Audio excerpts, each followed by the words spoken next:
The stock market jumped sharply to close out this up and down week, mostly on what was seen as a positive jobs report. Employers added 113,000 jobs in January, less than economists predicted, but the unemployment rate fell 0.1 of a point to 6.6%, the lowest in 5 years.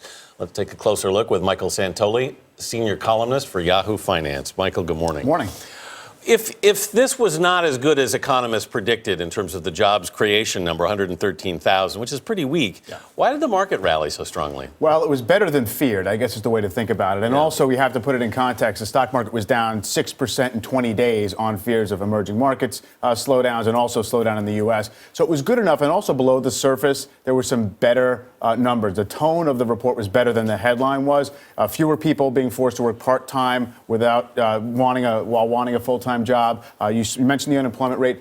The number of people participating in the labor force was up a little bit. So it was good enough in the context of a still recovering, but maybe not very quickly economy. The timing of this one is interesting because in 2013, we saw the end of those jobless benefits. Did that in any way affect this new report? It's a little too soon to kind of shake that out, but some people think that it might actually have had people, rush and grab a job if they did have just expiring benefits. But longer term, it might actually raise the number of people who just aren't looking for work.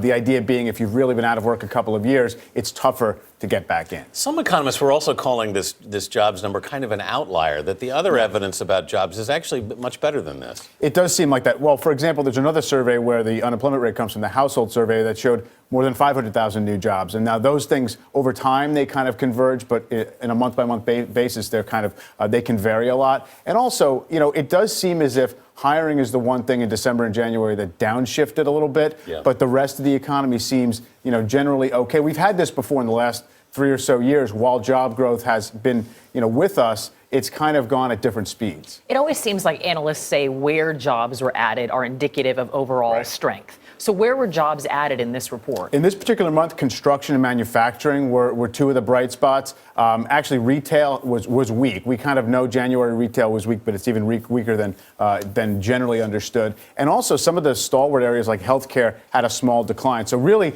it's kind of good if you see construction and manufacturing being lead, because those are the areas that show kind of leading growth in the industrial and housing parts of the economy. So you don't think this is going to give the Federal Reserve any pause or give it any second thought about changing course here? No, not yet. We would have to have a weakening trend that goes well beyond 2 months, I think, before they reconsider their policy. What about momentum, though? I mean, these two reports were a little bit lackluster. What can we expect? Does this momentum carry on into the new year? It's really tough to say, to be honest with you. First of all, we didn't mention weather. There's some people who think that weather had something to do with January and December being weak. But we've had these kind of fits and starts in growth for a while now. And I do think companies are geared to hire only when they have to.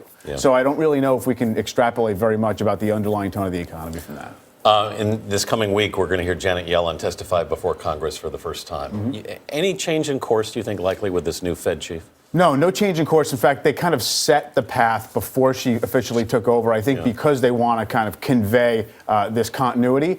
I do think she's going to emphasize that she will be alert to any signs of economic weakening. She's going to have that bias to say we're going to help the economy whenever it seems needed. And without a doubt, job growth being the one thing she's mostly looking for. She's going to emphasize rates are going to be low for a very long time. That's a little bit of good news. Michael Santoli, thank you so much.